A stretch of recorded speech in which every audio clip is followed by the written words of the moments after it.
So hello दोस्तों, कैसे हैं आप सब। आई होप आप सब बढ़िया होंगे। दोस्तों आज हम लोग देखेंगे एसएससी एमटीएस एग्जाम 2023 जो कि दोस्तों आज आपका 20 जून है। और ये दोस्तों वाइल पेपर ही समझ लीजिए दोस्तों, क्योंकि एसएससी एमटीएस में अभी तक आपके जितने शिफ्टों में क्वेश्चन पूछे गए दोस्तों, सभी के सभी शिफ्टों में हम लोग एनालिसिस करने के बाद पूरे शिफ्टों का निचोड़ इस वीडियो में जितने भी क्वेश्चन पड़े हुए हैं दोस्तों, सभी के सभी संभावित प्रश्न हैं। और दोस्तों 20 जून की एसएससी एमटीएस एग्जाम में आपको यही सब क्वेश्चन देखने को मिलेगा। दोस्तों वीडियो में लास्ट तक बने दोस्तों। वीडियो में किसी भी क्वेश्चन का आंसर आपको पहले से पता है दोस्तों, आप लोग कमेंट बॉक्स में लिख सकते हैं। तो दोस्तों बिना समय गंवाए वीडियो करते हैं स्टार्ट। तो दोस्तों आज का आपका पहला क्वेश्चन है, इनमें से किस संगीतकार को दादा साहेब फाल्के पुरस्कार से सम्मानित किया गया है। दोस्तों ऑप्शन में आपको अरिजीत सिंह और नेहा कक्कर, आशा भोसले देखने को मिलेंगे। तो दोस्तों दादा साहेब फाल्के पुरस्कार सिनेमा के क्षेत्र में भारत का सर्वोच्च पुरस्कार है। 1969 में इस पुरस्कार की पहली प्राप्तकर्ता देविका रानी थीं। पुरस्कार में एक स्वर्ण कमल गोल्डन लोटस पदक, 1 साल और 10 लाख रुपए का नगद पुरस्कार शामिल है। और ये दोस्तों 32वां संस्करण था। 2002 में आशा भोसले को मिला था दोस्तों दादा साहेब फाल्के पुरस्कार। तो दोस्तों जितने भी फैक्ट हैं आपको ध्यान में रखना है दोस्तों। मैं आशा नहीं पूरे विश्वास के साथ कर सकता दोस्तों, 20 जून के एसएससी एमटीएस एग्जाम में दोस्तों यही सब क्वेश्चन देखने को मिलेगा दोस्तों। यहाँ से संबंधित क्वेश्चन ही देखने को मिलेगा, ये 100% श्योर है। तो दोस्तों वीडियो में लास्ट तक बने रहेगा दोस्तों। जितने भी क्वेश्चन हैं सभी के सभी क्वेश्चन आप लोग देखिएगा। चलिए दोस्तों अगला क्वेश्चन आपका रखा गया दोस्तों, मोहिनी अट्टम शास्त्रीय नृत्य किस राज्य से संबंधित है। तो दोस्तों मोहिनी अट्टम दक्षिण पश्चिम भारत के केरल राज्य का एक अर्धशास्त्रीय नृत्य है। इसकी उत्पत्ति दोस्तों 16वीं शताब्दी में माना जाता है। मोहिनी के रूप में विष्णु के पुनर्जन्म महिलाओं द्वारा हिंदू भगवान विष्णु की याद में नृत्य किया जाता है। डॉक्टर सुनंदा नायर मोहिनी अट्टम में मास्टर डिग्री हासिल करने वाली भारत की पहली महिला बनी। उन्होंने मुंबई विश्वविद्यालय में मोहिनी अट्टम में अतिरिक्त गीतात्मक नारीवाद में पीएचडी थीसिस पूरी की है। दोस्तों ये सभी के सभी महत्वपूर्ण पॉइंट आपको ध्यान में रखना है। चलिए अगला क्वेश्चन आपका रखा गया दोस्तों, 1529 में बाबर और महमूद लोदी के मध्य कौन सा युद्ध लड़ा गया था। तो दोस्तों घाघरा का युद्ध अफगान राजा महमूद लोदी और मुगल बादशाह बाबर के बीच लड़ा गया था। मुगल वंश के संस्थापक बाबर के द्वारा दोस्तों लड़े गए प्रमुख युद्ध दोस्तों देख लेते हैं। 1526 में पानीपत का प्रथम युद्ध बाबर और इब्राहिम लोदी के बीच लड़ा गया। 1527 में दोस्तों खानवा का युद्ध लड़ा गया, जो कि बाबर और राणा संगा के बीच लड़ा गया। 1528 में चंदेरी का युद्ध बाबर और मेदिनी राय के बीच लड़ा गया। 1529 में दोस्तों घाघरा का युद्ध बाबर और महमूद लोदी के बीच लड़ा गया, जो कि दोस्तों क्वेश्चन आपका यही था। 1530 में दोस्तों बाबर की मृत्यु हो गई दोस्तों। तो दोस्तों इतने सारे फैक्ट आपको ध्यान में रखना है दोस्तों। अगले एग्जामों के लिए दोस्तों मैं आशा नहीं पूरी विश्वास के साथ कर सकता हूँ दोस्तों, क्वेश्चन यहीं से पूछेगा आपका 20 जून के शिफ्टों में। चलिए दोस्तों अगला क्वेश्चन आपका है, उस्ताद सफ़ाद अहमद खान किस वाद्य यंत्र के साथ जुड़े हुए हैं।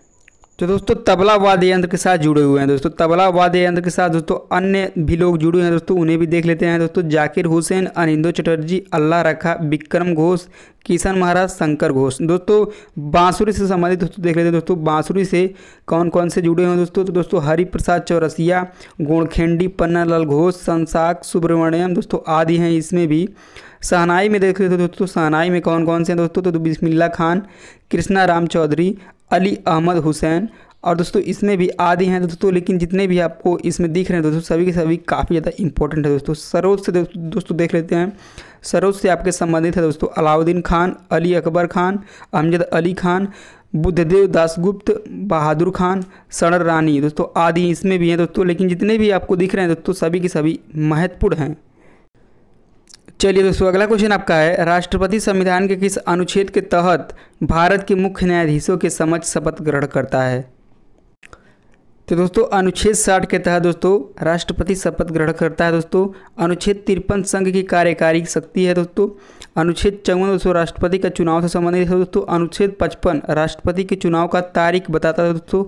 अनुच्छेद 56 दोस्तों राष्ट्रपति पद का कार्यकाल बताता है। अनुच्छेद 57 पुनः निर्वाचन की पात्रता बताता है दोस्तों। अनुच्छेद 58 राष्ट्रपति के चुनाव के लिए योग्यता बताता है। अनुच्छेद 59 राष्ट्रपति के कार्यकाल की शर्तें बताता है। अनुच्छेद 60 आपका राष्ट्रपति द्वारा शपथ या पुष्टि किया जाता है दोस्तों। अनुच्छेद 61 आपका राष्ट्रपति के महाभियोग की प्रक्रिया है। अनुच्छेद 62 दोस्तों राष्ट्रपति के पद की अधिकता और आकस्मिक निर्वाचन को भरने के लिए निर्वाचित व्यक्ति के पल की अवधि बताता है। चलिए दोस्तों अगला क्वेश्चन आपका है, हॉकी में मैदान पर खिलाड़ियों की संख्या कितनी होती है। तो दोस्तों हॉकी में आपके 11 खिलाड़ी होते हैं दोस्तों, बेसबॉल में 9 खिलाड़ी होते हैं, हॉकी में 11 आपके देख लिए हैं दोस्तों, नेटबॉल में दोस्तों 7 खिलाड़ी होते हैं, वाटर पोलो में 7 खिलाड़ी होते हैं दोस्तों, खो खो में 9 होते हैं, कबड्डी में 7 होते हैं, टेनिस में 1 या 2 होते हैं, क्रिकेट में दोस्तों 11 होते हैं, पोलो में 4 होते हैं, रग्बी फुटबॉल में दोस्तों 15 होते हैं, बास्केटबॉल में 5 होते हैं, बॉक्सिंग में 1 होते हैं, लॉन टेनिस में 1 या 2 होते हैं, चेस में दोस्तों 2 होते हैं, फुटबॉल में दोस्तों 11 होते हैं, वॉलीबॉल में 6 होते हैं दोस्तों, टेबल टेनिस में 1 या 2 खिलाड़ी होते हैं दोस्तों। इतने सारे आपको ध्यान में रखना है क्योंकि यहाँ से भी क्वेश्चन हर एक शिफ्ट में देखने को मिल ही रहा है। चलिए अगला क्वेश्चन आपका है, भारतीय संविधान की 8वीं अनुसूची में कितनी भाषाएं सम्मिलित हैं। तो दोस्तों कुल भाषाएं आपकी 22 शामिल हैं दोस्तों, असमिया, बंगाली, गुजराती, हिंदी, कन्नड़, कश्मीरी, कंकड़ी, मलयालम, मणिपुरी, मराठी, नेपाली, उड़िया, पंजाबी, संस्कृत, सिंधी, तमिल, उर्दू, बोंडो, संथाली, मैथिली और डोगरी। दोस्तों ये सभी की सभी भाषाएं पूरे 22 हैं जो कि दोस्तों शामिल हैं 8वीं अनुसूची में। दोस्तों प्रारंभ में 14 भाषाओं और संविधान में शामिल किया गया था दोस्तों। 1967 की 21वीं संशोधन अधिनियम ने सिंधी भाषा जोड़ा गया था दोस्तों, ये भी आपको ध्यान में रखना है। चलिए दोस्तों अगला क्वेश्चन आपका है, अक्टूबर 2022 तक कुल मौलिक कर्तव्यों की संख्या कितनी है। तो दोस्तों वर्तमान में अनुच्छेद 51A के तहत दोस्तों वर्णित 11 मौलिक कर्तव्य हैं, जिनमें से 10 को 42वें संविधान संशोधन 1976 के माध्यम से जोड़ा गया था, जबकि 11वें मौलिक कर्तव्यों को वर्ष 2002 में 86वें संविधान संशोधन के जरिए संविधान में शामिल किया गया था। भारतीय संविधान का भाग 4A मौलिक कर्तव्यों से संबंधित है दोस्तों। मौलिक कर्तव्य रूस के संविधान से लिया गया दोस्तों, ये भी आपको ध्यान में रखना है दोस्तों। चलिए दोस्तों अगला क्वेश्चन आपका है, हवा और गैस की आर्द्रता मापने वाले यंत्र को क्या कहते हैं। तो दोस्तों उसे आपके आर्द्रता मापी यानी कि हाइग्रोमीटर कहते हैं। एरोमीटर दोस्तों इस उपकरण का उपयोग वायु एवं गैस का भार तथा घनत्व ज्ञात करने के लिए किया जाता है। अमीटर दोस्तों अमीटर का प्रयोग दोस्तों इस उपकरण का उपयोग विद्युत धारा को मापने के लिए किया जाता है दोस्तों। अल्टीमीटर का उपयोग दोस्तों अल्टीमीटर इस उपकरण का उपयोग दोस्तों उड़ते हुए विमान की ऊंचाई मापने के लिए किया जाता है दोस्तों। एनीमोमीटर दोस्तों इस उपकरण का उपयोग हवा की शक्ति तथा गति को मापने के लिए किया जाता है दोस्तों। ऑडियोमीटर दोस्तों यह उपकरण ध्वनि की तीव्रता मापने में काम आता है। तो दोस्तों इतने सारे आपको ध्यान में रखना है। चलिए अगला क्वेश्चन आपका है दोस्तों, गिरी वन्य जीव अभ्यारण्य निम्नलिखित में से किस जानवर के संरक्षण के लिए जाना जाता है। तो दोस्तों ये आपका एशियाई शेरों के लिए जाना जाता है दोस्तों। यह भारत के गुजरात राज्य में स्थित है। इसकी स्थापना दोस्तों 1965 में हुई थी दोस्तों। यहीं बात करें थे दोस्तों जिम कॉर्बेट नेशनल पार्क दोस्तों, तो जिम कॉर्बेट नेशनल पार्क आपका उत्तराखंड में स्थित है और ये दोस्तों रॉयल बंगाल टाइगर जानवर के नाम से जाना जाता है दोस्तों, प्रसिद्ध है। काजीरंगा राष्ट्रीय उद्यान दोस्तों ये असम का है। एक सिंह वाला गेंडा यहाँ प्रसिद्ध है दोस्तों। सुंदरवन राष्ट्रीय उद्यान दोस्तों पश्चिम बंगाल में है। यहाँ दोस्तों किस जानवर के लिए फेमस है, तो दोस्तों ये रॉयल बंगाल टाइगर के लिए फेमस है। और सरिस्का राष्ट्रीय उद्यान दोस्तों कहाँ का है दोस्तों, ये आपका राजस्थान का है। ये किस जानवर के लिए जाना जाता है दोस्तों, तो रॉयल बंगाल टाइगर के जानवर के नाम से जाना जाता है दोस्तों। कान्हा राष्ट्रीय उद्यान दोस्तों ये आपका मध्य प्रदेश का है दोस्तों, दलदल हिरण के नाम से जाना जाता है दोस्तों। ये रणथंभौर राष्ट्रीय उद्यान दोस्तों राजस्थान में है दोस्तों, ये बाघ के लिए फेमस है दोस्तों। कुछ और राष्ट्रीय उद्यान देख लेते हैं दोस्तों, क्योंकि ये टॉपिक बहुत ही इंपॉर्टेंट दोस्तों, यहाँ से भी क्वेश्चन हर एक शिफ्टों में देखने को मिल रहा है। तो दोस्तों बांदीपुर राष्ट्रीय उद्यान दोस्तों ये कर्नाटक में स्थित है दोस्तों और ये बाघ के लिए फेमस है। टाडोबा अंधारी राष्ट्रीय उद्यान दोस्तों ये महाराष्ट्र में स्थित है दोस्तों, ये भी आपके बाघ के लिए फेमस है। नामदाफा राष्ट्रीय उद्यान दोस्तों ये अरुणाचल प्रदेश में स्थित है दोस्तों, ये तेंदुआ बाघ के लिए फेमस है। मानस राष्ट्रीय उद्यान दोस्तों ये असम में है। ये पिग्मी हॉन्ग वाटर बफेलो के लिए प्रसिद्ध है। दाची गाम दोस्तों राष्ट्रीय उद्यान जम्मू कश्मीर का है दोस्तों, ये कश्मीरी हिरण के लिए फेमस है। हेमिस नेशनल पार्क दोस्तों ये जम्मू कश्मीर में है, ये दोस्तों हिम तेंदुआ के लिए फेमस है। पेरियार राष्ट्रीय उद्यान दोस्तों ये केरल का है दोस्तों, ये और ये हाथी के लिए फेमस है दोस्तों। इतने सारे आपको ध्यान में रखना है उद्यानों से संबंधित। चलिए अगला क्वेश्चन आपका है दोस्तों, निम्नलिखित में से कौन सा एक मौलिक अधिकार का उदाहरण है।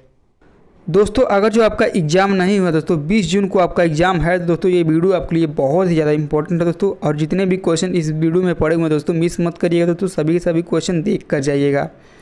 संविधान के दोस्तों देख लेते दोस्तों, संविधान के भाग 3 में दोस्तों अनुच्छेद 12 से लेकर 35 तक में मौलिक अधिकारों का वर्णन है। भाग 3 को भारत का मैग्ना कार्टा भी कहा जाता है दोस्तों। ये क्वेश्चन कई बार आया है दोस्तों। मौलिक अधिकार वर्तमान में कुल 6 हैं दोस्तों। कौन कौन से हैं दोस्तों? पहला आपका समानता का अधिकार जो कि दोस्तों अनुच्छेद 14 से लेकर 18 तक वर्णित है। दूसरा आपका है स्वतंत्रता का अधिकार जो कि दोस्तों अनुच्छेद 19 से लेकर 22 तक वर्णित है। तीसरा आपका है शोषण के विरुद्ध अधिकार जो कि दोस्तों अनुच्छेद 23 से लेकर 24 तक वर्णित है। चौथा आपका है धर्म की स्वतंत्रता का अधिकार जो कि दोस्तों अनुच्छेद 25 से लेकर 28 तक वर्णित है। पाँचवा आपका संस्कृत और शिक्षा का अधिकार जो कि दोस्तों अनुच्छेद 29 से लेकर 30 है। और छठा आपका है संवैधानिक उपचारों का अधिकार जो कि दोस्तों अनुच्छेद 32 में दोस्तों। और दोस्तों एक मौलिक अधिकार आपका हटाया गया दोस्तों, वो दोस्तों कौन सा है? संपत्ति का अधिकार। चलिए दोस्तों अगला क्वेश्चन आपका है भारत की सीमा कितने देशों से लगती है? तो दोस्तों भारत की सीमा कुल 7 देशों से मिलती है, जिनमें दोस्तों पाकिस्तान 3323 किलोमीटर की सीमा साझा करता है। और चीन दोस्तों 3488 किलोमीटर सीमा साझा करता है। नेपाल दोस्तों 1751 किलोमीटर सीमा साझा करता है। अफगानिस्तान दोस्तों 106 किलोमीटर सीमा साझा करता है। भूटान दोस्तों 1643 किलोमीटर सीमा साझा करता है। म्यांमार दोस्तों 699 किलोमीटर सीमा साझा करता है दोस्तों। और बांग्लादेश दोस्तों 4096 किलोमीटर सीमा साझा करता है। तो दोस्तों यहाँ से एक और भी फैक्ट ध्यान रखिए दोस्तों, सबसे ज़्यादा सीमा साझा करने वाला देश दोस्तों बांग्लादेश है और सबसे कम दोस्तों अफगानिस्तान है। भारतीय सीमा की कुल लंबाई दोस्तों 22,716 किलोमीटर है दोस्तों। कुछ पॉइंट में भी है दोस्तों, तो दोस्तों उसे भी आप लोग देख लीजिएगा। इसमें दोस्तों स्थलीय लंबाई देख लेते दोस्तों 15,200 किलोमीटर दोस्तों। और तटीय सीमा द्वीप प्रदेशों सहित दोस्तों लंबाई दोस्तों 7,516 किलोमीटर है दोस्तों। इतने सारे आपको ध्यान में रखना दोस्तों, यहाँ से भी क्वेश्चन देखने को मिला है पिछले एग्जामों में दोस्तों। चलिए दोस्तों अगला क्वेश्चन आपका है निर्माण के तरीके के आधार पर कौन सा चट्टान का रूप नहीं है? तो दोस्तों पहले हम लोग देख लेते दोस्तों कौन से हैं दोस्तों। आग्नेय शैल, अवसादी शैल, रूपांतरिक शैल। आग्नेय शैल दोस्तों मैग्मा और लावा के जमने से आग्नेय चट्टान का निर्माण होता है, जैसे दोस्तों ग्रेनाइट और बेसाल्ट। अवसादी शैल इसे द्वितीय चट्टान कहा जाता है दोस्तों, जैसे बलुआ पत्थर, चूना पत्थर। रूपांतरिक शैल दोस्तों कायलाइट, सिस्ट, नीस, क्वार्टजाइट और मार्बल दोस्तों कहा जाता है।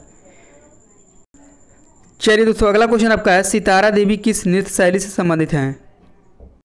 तो दोस्तों सितारा देवी आपके कथक नृत्य से संबंधित हैं दोस्तों। सितारा देवी को 1969 में संगीत नाटक अकादमी मिला दोस्तों। 1973 में पद्मश्री पुरस्कार मिला दोस्तों। कथक से प्रमुख कलाकार देख लेते दोस्तों लच्छू महाराज, अच्छन महाराज, शंभू महाराज, जमयाती जोशी, सितारा देवी, चंद्रलेखा, शोभना नारायण, गोपी कृष्ण, बिरजू महाराज, सुखदेव महाराज, मालविका सरकार दोस्तों आदि हैं, लेकिन इतने सारे आपको ध्यान में रखना है। चलिए दोस्तों अगला क्वेश्चन आपका है ब्रह्म समाज के संस्थापक कौन थे? तो दोस्तों इसकी स्थापना 20 अगस्त 1828 राजा राम मोहन राय ने कोलकाता में की थी दोस्तों। अन्य प्रमुख संगठन एवं संस्थापक देख लेते दोस्तों। आत्मीय सभा का संस्थापक दोस्तों राजा राम मोहन राय 1815 में की थी दोस्तों। आर्य समाज की स्थापना दोस्तों स्वामी दयानंद सरस्वती जी ने 1875 में की थी। एशियाटिक सोसाइटी की स्थापना दोस्तों विलियम्स जॉन्स जो कि दोस्तों 1784 में की थी दोस्तों। तत्वबोधिनी सभा की स्थापना दोस्तों देवेंद्रनाथ टैगोर ने 1839 में की थी दोस्तों। प्रार्थना समाज की स्थापना दोस्तों डॉक्टर आत्मा नारायण पांडुरंगा जो कि दोस्तों 1867 में की थी दोस्तों। फॉरवर्ड ब्लॉक की स्थापना दोस्तों 1939 में सुभाष चंद्र बोस जी ने की थी दोस्तों। मुस्लिम लीग की स्थापना दोस्तों 1906 में आगा खान एवं सलीम उल्लाह खान के द्वारा की गई थी दोस्तों। रामकृष्ण मिशन की स्थापना दोस्तों 1897 में स्वामी विवेकानंद के द्वारा की गई थी दोस्तों। सत्यशोधक समाज ज्योतिबा फूले ने 1873 में की थी दोस्तों। सर्वेंट्स ऑफ इंडिया सोसाइटी की स्थापना दोस्तों गोपाल कृष्ण गोखले ने 1905 में की थी दोस्तों। इतने सारे आपको संस्थापक ध्यान में रखना दोस्तों, यहाँ से भी क्वेश्चन हर एक एग्जामों में देखने को मिल रहा है दोस्तों। चलिए दोस्तों अगला क्वेश्चन आपका है गियासुद्दीन तुगलक की मृत्यु के बाद दिल्ली की गद्दी सुल्तान पर कौन बैठा था? तो दोस्तों मोहम्मद बिन तुगलक जो कि दोस्तों 1325 ईस्वी तक रहा था दोस्तों। तुगलक वंश की स्थापना दोस्तों कब हुई थी दोस्तों? तो ये आपके 1320 में हुई थी दोस्तों। तुगलक वंश का संस्थापक आपका गाजी मलिक यानी कि गयासुद्दीन तुगलक है दोस्तों। गयासुद्दीन तुगलक की लकड़ी के घर गिरने से मृत्यु हो गई थी दोस्तों। गयासुद्दीन तुगलक के शासनकाल में मंगोलों ने भारत पर आक्रमण किया दोस्तों। कब किया और कितनी बार किया दोस्तों? तो दोस्तों 29 बार किया। अफ्रीकी यात्री यह इन बदुता किसके शासनकाल में भारत आया था दोस्तों? तो मोहम्मद बिन तुगलक के शासनकाल में भारत आया था। चलिए अगला क्वेश्चन आपका दोस्तों, भारत रत्न पुरस्कार प्राप्त करने वाले पहले संगीतकार कौन थे? तो दोस्तों एम.एस. सुब्बलक्ष्मी जो कि दोस्तों मदुरई तमिलनाडु की एक भारतीय कर्नाटक संगीतकार की गायिका थी। 1998 में भारत रत्न मिला, 1954 में पद्म भूषण मिला और 1975 में पद्म विभूषण मिला दोस्तों सुब्बलक्ष्मी को। उनके बाद दोस्तों 1999 में पंडित रविशंकर को मिला दोस्तों भारत रत्न। 2001 में उस्ताद बिस्मिल्लाह खान को मिला भारत रत्न दोस्तों। सुश्री लता मंगेशकर को भी मिला दोस्तों। और 2009 में पंडित भीमसेन जोशी को भारत रत्न पुरस्कार से सम्मानित किया गया दोस्तों। इतने सारे आपको ध्यान रखना है दोस्तों भारत रत्न से। और दोस्तों वह 1974 में एशिया का नोबेल पुरस्कार पाए जाने वाला रमन मैग्सेसे पुरस्कार पाने वाली पहली भारतीय संगीतकार हैं। वह भारत की पहली थीं जिन्होंने 1966 में संयुक्त राष्ट्र महासभा में प्रदर्शन किया, एम.एस. सुब्बलक्ष्मी।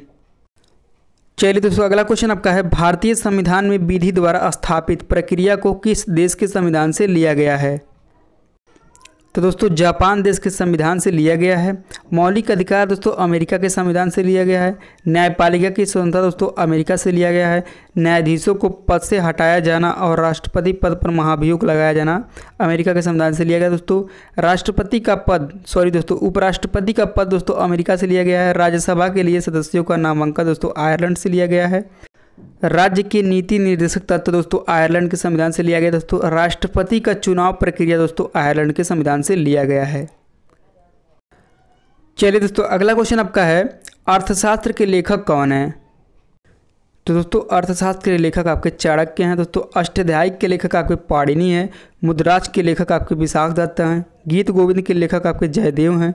रामायण के लेखक दोस्तों वाल्मीकि हैं। महाभारत के लेखक वेदव्यास हैं। विक्रमांक चरित के लेखक दोस्तों विलहण हैं। पृथ्वीराज रासो के लेखक आपके चंद्रबरदाई हैं। राजतरंगिणी के लेखक दोस्तों कलहण हैं। हर्षचरित्र कादंबरी के लेखक आपके बाणभट्ट हैं। चलिए दोस्तों अगला क्वेश्चन आपका है, 2011 की जनगणना के अनुसार भारत का कुल जनसंख्या घनत्व कितना है? तो दोस्तों कुल जनसंख्या आपका है 121,50,54,977, जिसमें दोस्तों पुरुष आपके हैं 51.47%, महिलाएं दोस्तों आपकी हैं 48.53%। लिंगानुपात दोस्तों 943 है दोस्तों। पुरुषों में 1000 और महिलाओं में दोस्तों 943 लिंगानुपात रखा गया दोस्तों। जनसंख्या घनत्व दोस्तों 382 प्रति वर्ग किलोमीटर है। 10 की वृद्धि दर दोस्तों 17.7% है। वार्षिक वृद्धि दर दोस्तों 1.64% है। साक्षरता दोस्तों 73% कुल है, जिसमें पुरुष दोस्तों 80.09% है, महिलाओं दोस्तों 64.6% है। चलिए दोस्तों अगला क्वेश्चन आपका है, निम्नलिखित में से किस वंश के द्वारा दिल्ली पर शासन नहीं किया गया था? तो दोस्तों दिल्ली पे राज करने वाले वंशों की क्रम देख लेते दोस्तों। तो दोस्तों गुलाम वंश, खिलजी वंश, तुगलक वंश, सैयद वंश, लोदी वंश। दोस्तों दिल्ली सल्तनत का कार्यकाल दोस्तों 1206 से लेकर 1526 तक रहा दोस्तों। गुलाम वंश के संस्थापक आपके कुतुबुद्दीन ऐबक है दोस्तों, और खिलजी वंश के संस्थापक आपके जलालुद्दीन खिलजी हैं, और दोस्तों तुगलक वंश के संस्थापक आपके गियासुद्दीन तुगलक हैं, और दोस्तों सैयद वंश के संस्थापक आपके खिजर खान हैं, और दोस्तों लोदी वंश के संस्थापक आपके बहलोल लोदी हैं। सबसे अधिक दिन तक शासन तुगलक वंश ने किया था दोस्तों। अलाउद्दीन खिलजी को सिकंदर ए सानी कहा जाता है दोस्तों, ये भी आपको ध्यान में रखना है, कई बार पूछा गया है। तुर्कान ए चहलगानी, इल्तुतमिश और बाजार नियंत्रण प्रणाली अलाउद्दीन खिलजी को कहा जाता है दोस्तों। तैमूर पर आक्रमण दोस्तों नसरुद्दीन मोहम्मद तुगलक 1398 ईस्वी में की थी दोस्तों। इतने सारे फैक्ट आपको ध्यान में रखना है। चलिए दोस्तों अगला क्वेश्चन है आपका, पानीपत का तृतीय युद्ध कब हुआ था? तो दोस्तों पानीपत का तीसरा युद्ध अहमद शाह अब्दाली और मराठा सेनापति सदाशिव राव भाऊ के बीच 14 जनवरी 1761 को हुआ था दोस्तों, जिसमें अफगानों की जीत हुई थी दोस्तों। पानीपत का प्रथम युद्ध दोस्तों 20 अप्रैल 1526 को दोस्तों मुगल शासक बाबर और इब्राहिम लोदी के बीच हुआ था दोस्तों। पानीपत का द्वितीय युद्ध दोस्तों 5 नवंबर 1556 को अकबर और हेमू के बीच हुआ था दोस्तों, जिसमें हेमू की हार हुई थी दोस्तों। तो दोस्तों इतने सारे आपको ध्यान में रखना दोस्तों। और दोस्तों इतने महत्वपूर्ण क्वेश्चन इस वीडियो में डाले हुए हैं दोस्तों, अगर जो आप लोग इन्हें रिवाइज करके ध्यान में रख लेते दोस्तों, तो दोस्तों आपके 20 जून के एसएससी एमटीएस के एग्जाम में दोस्तों यहाँ से क्वेश्चन बहुत सारे देखने को मिलेंगे। तो दोस्तों अगर जो हमारा वीडियो आपको थोड़ा सा भी पसंद आया हो तो दोस्तों प्लीज़ वीडियो को लाइक कर दीजिएगा। चैनल पर दोस्तों पहली बार विजिट के सब्सक्राइब करना ना भूलिएगा दोस्तों, क्योंकि मैं इसी तरह के वीडियो आपको डेली इसी चैनल के माध्यम से प्रोवाइड करता रहूँगा। दोस्तों मिलते हैं नेक्स्ट वीडियो में, तब तक के लिए जय हिंद जय भारत।